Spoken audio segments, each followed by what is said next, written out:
há uma observação que precisa ser feita aqui. Quando se fala em greve nacional, o conceito de uma greve nacional é exatamente o que a expressão indica.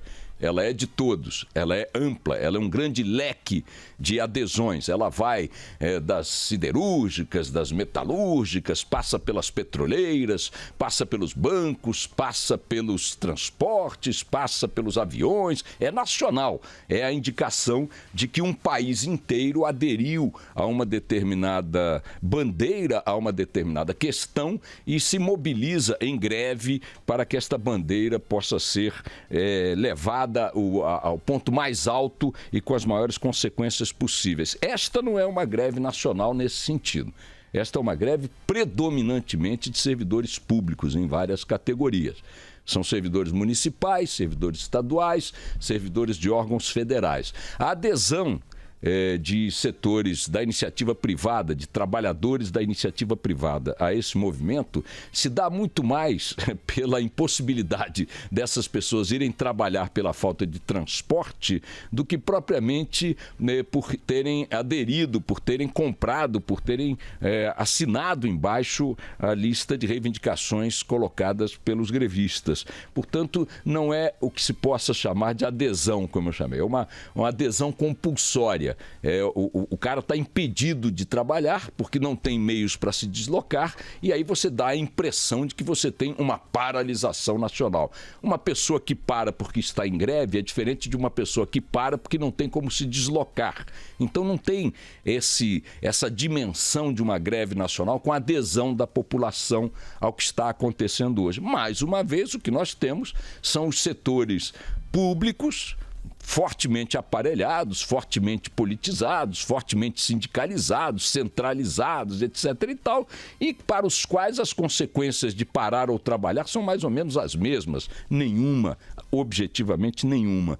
Vejam que aqui em São Paulo, por exemplo, o metrô está parado. Mas tem uma linha do metrô que está funcionando normalmente. É a única linha privada de São Paulo. Então, como assim? Quer dizer que toda a lista de argumentos profundos, sensíveis, as cláusulas pétreas da manifestação só soam familiares ou palatáveis a um determinado tipo de ouvido, a um determinado tipo de brasileiro, a um determinado tipo de cidadão? E que cidadão é esse? O que o caracteriza? Ele é basicamente um servidor público. Ele é basicamente a figura que compõe o corpo do Estado brasileiro, com todas as características que isso envolve. A principal delas é não responder por seus atos absolutamente em momento algum, seja qual for a atitude que ele tome. Hoje, quem está sem aluno na escola, sem filho na escola, não está necessariamente a favor ou contra a reforma da Previdência, a favor ou contra a reforma trabalhista. Quem está sem filho na escola está apenas sem filho na escola, enfrentando um dia infernal na sua rotina. Porque além de não poder levar o filho para a escola porque a escola não está funcionando, estamos nos referindo basicamente às escolas públicas, ele também não pode ir para o trabalho dele, que também não está em greve. Porque não aderiu à greve, porque não é do setor público. Então, parar com esse negócio de chamar isso de greve nacional. Greve nacional não é. É uma greve de servidores públicos, predominantemente, quase que exclusivamente, em vários pontos do país, de forma fragmentada. E mexendo com setores que são estratégicos para o deslocamento das pessoas. Você faz, como estamos vendo agora nas imagens do Café com Jornal, um bloqueio de uma rodovia com 50 pessoas e com 50 pessoas interrompe o trânsito por onde estão passando 50 mil. Qual é o tamanho da manifestação? 50 mil e 50 ou só 50? Impondo sua vontade a 50 mil. O que se vê nesse tipo de coisa é isso.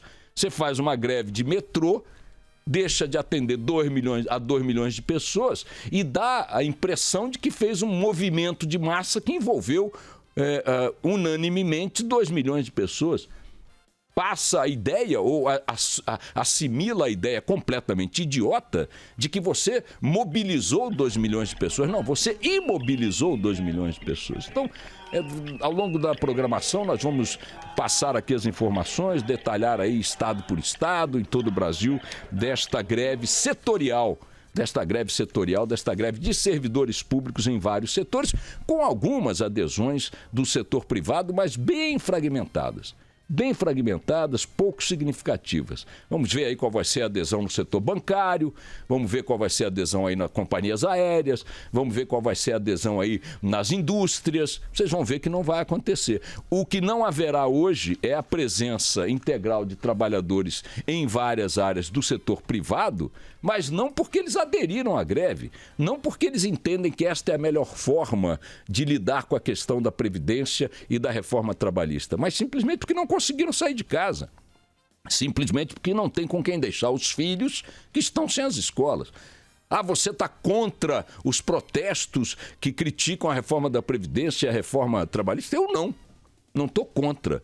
Só estou dizendo o seguinte, quer dar uma demonstração de repúdio nacional para valer, para qualquer coisa, inclusive a reforma trabalhista e da Previdência, convoca uma manifestação para domingo e vê qual é a adesão. Convoca uma manifestação para domingo e vê se vão 2, 3 milhões de pessoas para a Paulista, ou para a Avenida Rio Branco no Rio de Janeiro, ou para a Avenida da Liberdade em Belo Horizonte, por aí vai. Faz para o Eixão de Brasília, bota lá 1 milhão de pessoas, derruba essa reforma da Previdência com uma manifestação.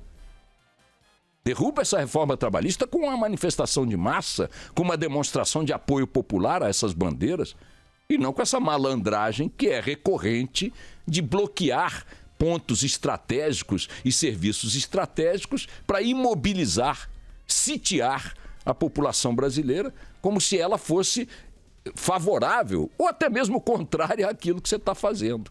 Isso aí, minha gente, se vocês acham que os malandros lá de Brasília do Congresso Nacional não sabem disso, vocês estão enganados. Isso aí não produz pressão em ninguém. Absolutamente. Produz pressão na vida das pessoas.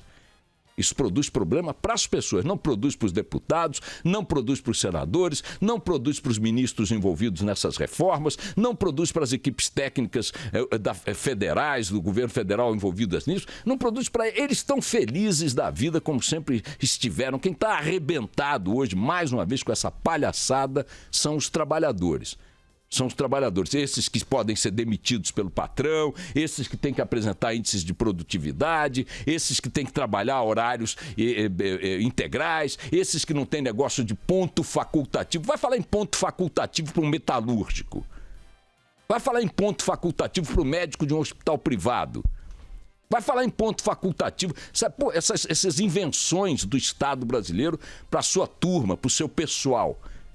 Então, é isso que nós estamos tendo hoje, uma manifestação espalhada pelo país, basicamente de servidores públicos e basicamente de setores que sitiam a população, dando a impressão de que o evento é de massa e não é. Olhem as imagens.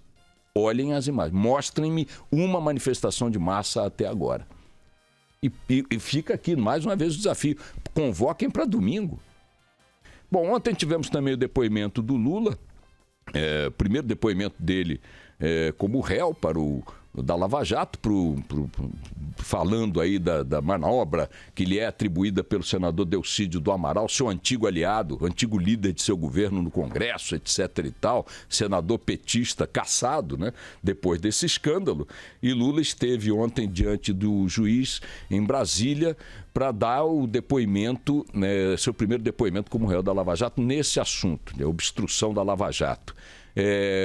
Eu já dei vários depoimentos em juízo, já respondo e respondi a mais de 100 processos ao longo da minha vida profissional.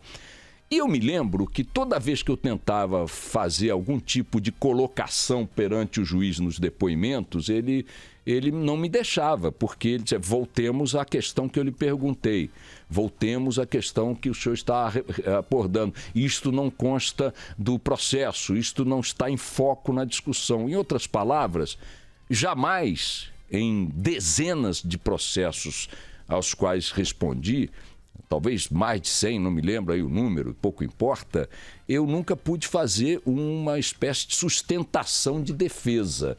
O depoimento é tomado para obter informações negativas ou afirmativas, novos dados, etc. e tal.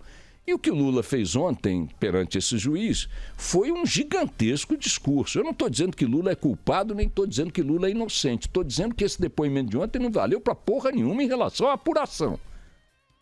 O que estava sendo apurado ali, as respostas objetivas ao que ali estava sendo apurado podiam ser dadas em 2 frases, em 3 frases, que, aliás, fizeram parte do discurso também. Mas eu confesso a vocês que ontem, quando o Jornal da Band preparou a edição desse assunto para a edição de ontem à noite, e eu vi que tudo eram trechos de um discurso de autodefesa do Lula, não se poderia esperar outra coisa dele, mas poderia se esperar outra coisa do juiz.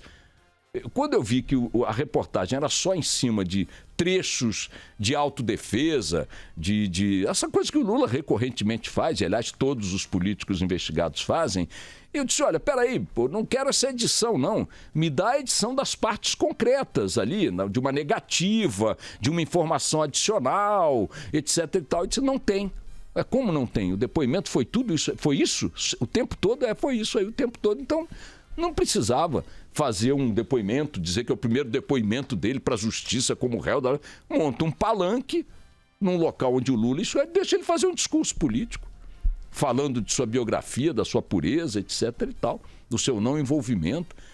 Achei muito estranha a forma como essa tomada de depoimento foi conduzida ontem. E finalmente saiu aí a lista do Janot, a temida lista do Janot, etc. e tal. Os nomes que vazaram não trazem nenhuma novidade, eram figurinhas carimbadas, né? Todo mundo sabia que essa gente estaria naquela lista, porque em várias ocasiões, em outros vazamentos ou declarações públicas, esses mesmos nomes que surgiram, 5 ministros, Aécio, Lula, Dilma, Temer, já estiveram aí na boca do sapo em várias outras ocasiões. O Temer não, né? Não, o Temer não está na lista porque ele como presidente não pode responder por crimes anteriores ao mandato. Mas eu estou dizendo que é óbvio que o nome do Temer está no jogo ali, a mesma coisa. Eu estou dizendo, então, os nomes que estão hoje no noticiário são nomes que a gente já sabia que estavam na lista, na boca do sapo, na lama geral da corrupção aí sendo investigada pela Lava Jato. Então, menos do que ansiar pelos nomes, o que nós temos que ansiar é por resultados. A Lava Jato está às vésperas de completar seu 3º aniversário, com o maior conjunto de ações já realizadas contra a corrupção nesta nossa república, um dos maiores conjuntos do mundo. Ela tem uma importantíssima efeito didático, simbólico, né, e tudo mais, ninguém nega isso, né? Jamais se levou para a cadeia tanto figurão, tanto tubarão e tal, mas agora é preciso que a gente espere pela sua efetividade.